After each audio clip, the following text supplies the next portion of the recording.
What's up, everybody? Welcome back to the Real and Respawn podcast. I am your host, Garrett, and with me today I have my friend and fellow gamer, Steven. How you doing today, Steven? I'm doing good. How are you?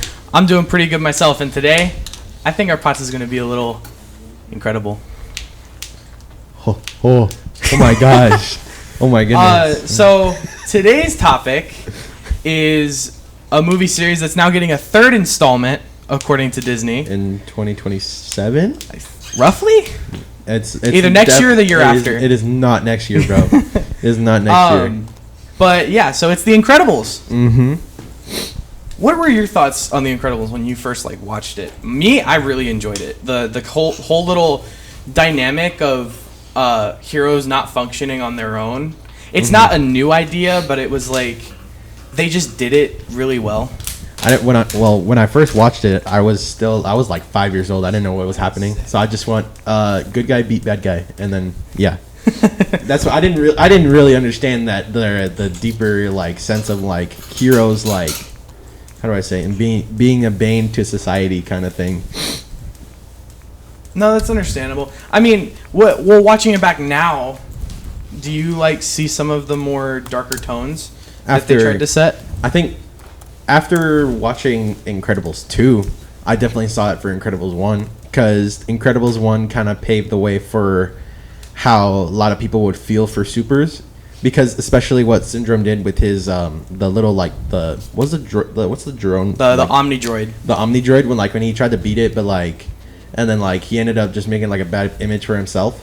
It's bigger. It's badder. Ladies and gentlemen, it's too much for Mr. Incredible. And then didn't he say he wanted to make everybody super so that no one is? Yeah, his I think the ideology behind that philosophy was if you think you're special in a world of people who aren't, once everyone's special, then everyone's normal. Mm-hmm. Because if everyone has this one ability, then what sets them apart from one another? Yeah. It's once everyone's super, then no one will be. What was his motive to do that? His him getting turned down by Mr. Incredible. That was his motivation. That motivated him. There's theories as to other motivations, but based on the baseline movie, his motivation, which he explains when he meets Mr. Incredible again, was that when Mr. Incredible told him that he worked alone, he was torn apart. Do you think Syndrome is one of the best Disney villains of all time? I think he went about it the right way. Do you think he stacks up with DreamWorks villains? He's up there. Yeah? Yeah. He's definitely up there. Because that's a really big debate I saw on on Instagram and TikTok. There would be a lot of things comparing putting different animated villains in different separate tiers, and I saw a lot of people putting Syndrome with Tai Lung, Death, who else? I think he would be on par with Tai Lung. Both their motivations seem a little silly when you look at it from a more mature perspective. Syndrome, what tore him apart was simply just getting turned down by his idol, which for a kid would definitely hit him hard. But then Tai Lung kind of has more justification because of he filled his head with dreams. Yeah, and then all of those were torn apart. Yeah. And I think that might have happened similarly to Syndrome, or as he was called before that, Buddy. You're not affiliated with me. Skippy here made sure of that. Incredible. He's not affiliated with me. But I think his motivation was similar in a way, because he even said when he met him in the building when he's stopping Bon Voyage, that you always say be true to yourself, but you never say which parts to be true to. So all of these things that Mr. Incredible had done and all of the stuff that he had told the public had filled his head with dreams, and then to be told that you can't achieve these dreams was a pretty hard hit. But I think compared to other villains, he went about it the right way. Yeah. Because most of them would devote their entire lives to getting payback on the one person that did them wrong. How did Syndrome get beat again? was like the Omnidroid like ended up like. Oh yeah, he made it too intelligent. He made it too intelligent. So the Omnidroid was created with the sole purpose to kill supers. Mm-hmm. That was its job. But after every failure, he had to keep upgrading it, making it smarter and stronger to compete with the supers that would follow after, which is why when you see the little scene where Mr. Incredible is going through the computer after finding the Kronos project, it says eliminated for the supers, but then it'll say, like, eliminated for the Omnidroid because the super beat the Omnidroid. Yeah. So you'd have to upgrade it. I believe it's version 11 that we see the Incredibles fight. And version 11 had such an was so advanced and so intelligent that it recognized its own weaknesses. It knew itself was its weakness, and once it figured out that Syndrome was controlling it with the remote on his wrist, it knew how to get rid of it. It took away one of its disadvantages. Yeah, that's crazy. So his own downfall was his own creation. What model did you say it was? I think it was version 11. Version. I could be wrong. It sounds reasonable. After fighting so many supers. Yeah, so the Omnidroid is definitely interesting in and of itself, because that could have been the greatest military weapon to ever exist. Yeah. Like, a machine that can kill any super. Okay, it was version 10. It says here it was version 8. That killed who? That fights Mr. Incredible. Oh, yeah, no, that was the one that was meant to kill Frozone. Oh, yeah. Well, the theory goes that Omnidroid was meant to kill Frozone, because we find out his weakness is he uses water in the air. If there's no water in the air, he can't use his ice. And the Omnidroid intentionally brings Mr. Incredible to the heart of a volcano.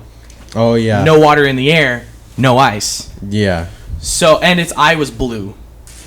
Like a prominent color. Designed for Frozone. Yeah, that's what the idea is that its color of its eye also gave away that its design was initially for Frozone.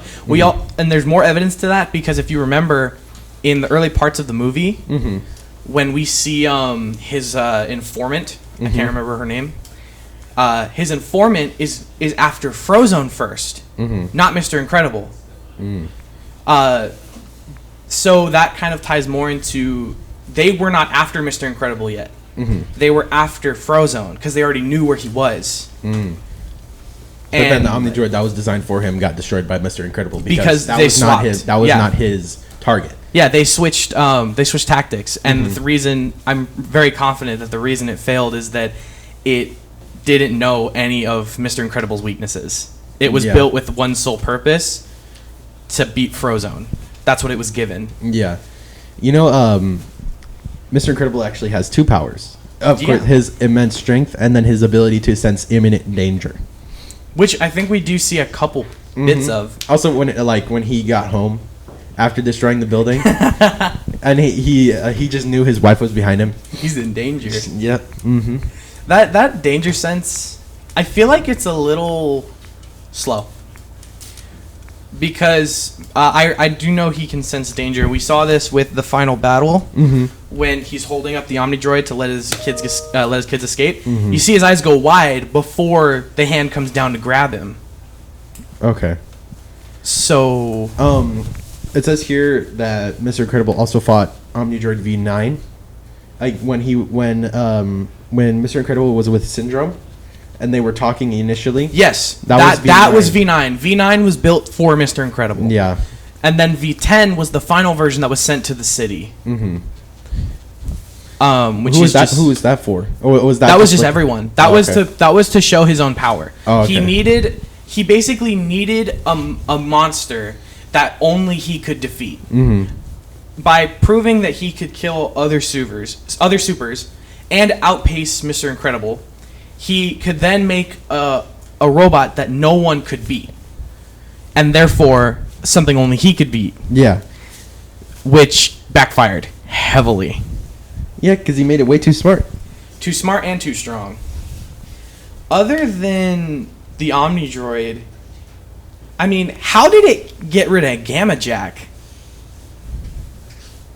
Like, Gamma Jack... So, up there... is the secret files you'll get if you play the DVD version. And one of them, it lists Gamma Jack. And in his impulses and in his monologue, you could compare him to Homelander with how he carries himself. He only cares about pretty women. That's his top priority. If like the world is on fire, his only priority is get the pretty women safe first. He said it himself. Yeah. In list of priority, pretty women go first. And then he sees supers as a superior race, as someone better than the rest. So like he is the Incredibles version of Homelander. Yeah. Well, he died to one of the Omni droids, right? I think it was like version 6. I'm not entirely positive. But he lost. Now, the running theory for that is in one of the scenes where you see Dash running from the little saucers, there's this wide open area of just like destroyed land. And the theory is that's the fallout from Gamma Jack destroying one of the versions of the Omni Droid. The other thing is that all it took to get rid of Gamma Jack, because his powers are based in radiation, was to build the Omni Droid out of a radiation-resistant material. So, wait, hold on. I'm trying to get their profile. Gamma Jack in and of himself is like...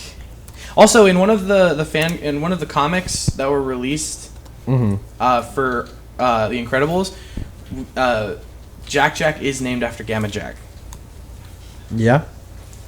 That's what the... So it says Gamma Jack, easily recognized by his wave-like hairstyle, Gamma Jack was a favorite of the ladies and was prone to megalomaniacal impulses.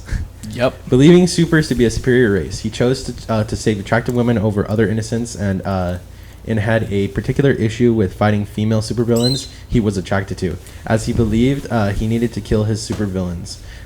These impulses and traits caused the NSA great concern, putting him under close monitoring. He was also a picky eater. He defeated the Omnidroid V5, but was killed by Omnidroid V6. Yeah, so I was right, V6. So a megalomaniac basically just means someone who's obsessed with their own power. He is like super self-absorbed, just like Homelander. So that's why people often compare him to Homelander. Well, he didn't have the same powers as Homelander. No, but they're not comparing him based on power. They're comparing him based on attitude. How he carried himself, how he used his powers, and then his just kind of own personality are all very fitting to what Homelander is shown. Yeah, his powers are radiation bursts, and radiokinetic flight. Yeah, so basically using radio wave? I believe it's radio waves to fly.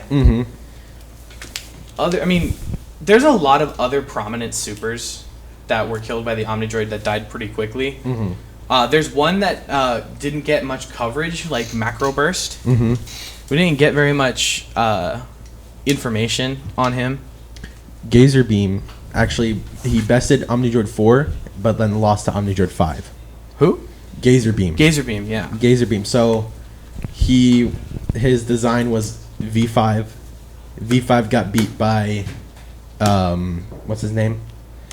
Gamma Jack. Gamma Jack, and then V6 was Gamma Jack's original Omnidroid.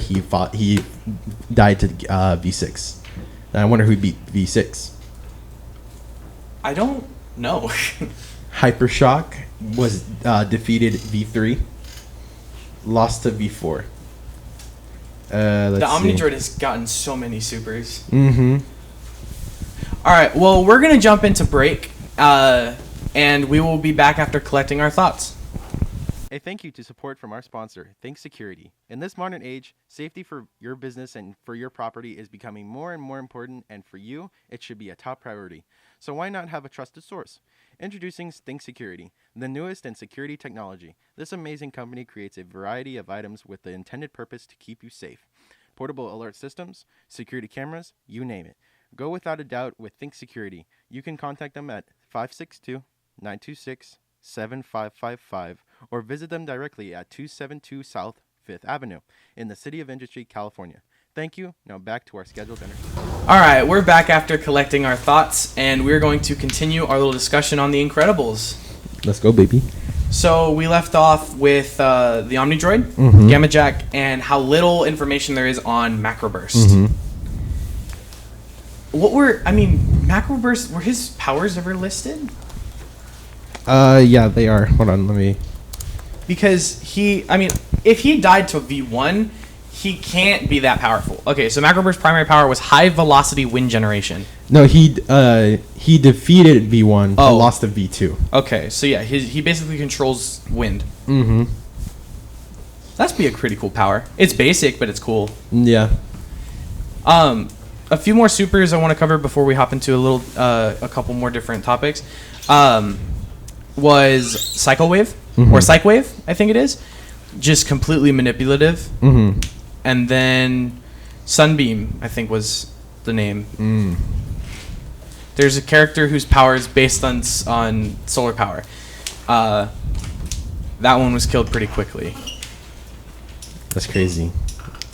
You know who Meta Man is? Meta Man? No. He had flight, super strength, teleportation, partial invisibility, sonic scream, magnetic manipulation, X-ray vision, aquatic, mammal communication. Right, basically the Superman of The Incredibles. He died because of a suit malfunction. Yep. The next person I want to talk about is actually Jack Jack. Jack Jack awakened his powers in the last scene of the first movie. And for clarification, we will not be talking about the second movie yet. So in the first movie, we see he's able to shapeshift, he's able to ignite himself. And he's able to turn himself into metal. Yep. And he can turn into the demon baby. Yes, which is the transformation I talked about. Other than that, we didn't get to see very much of his awakening powers. It's shown in Incredibles 2, but we're not talking about that right now. Yeah, but his initial powers, already 3 powers, they're already pretty those are some pretty powerful things he can use. Being able to set himself on fire is like Human Torch. Being able to turn into metal, I think that'd be really useful in a lot of cases. Yeah. And then being able to transform into just a little demon. That shows you how when Jack Jack grows up, he's going to be an absolute monster. Facts. He's going to be He has we've already seen 3 powers, and we don't know if he has more. I feel like he could probably just become any element he wants. Maybe. That would be interesting. He probably could. I'm really curious to see the demon baby. How he uses that. What is that like? I think it's inspired by the Hulk transformation. I see Human Torch. I see I think Colossus is his name, the Full Metal dude, and then Hulk being able to transform into basically a raging monster. Let's go cover a quick thing. So these couple questions I have. Is Mr. Incredible stronger or weaker than his prime? What do you think?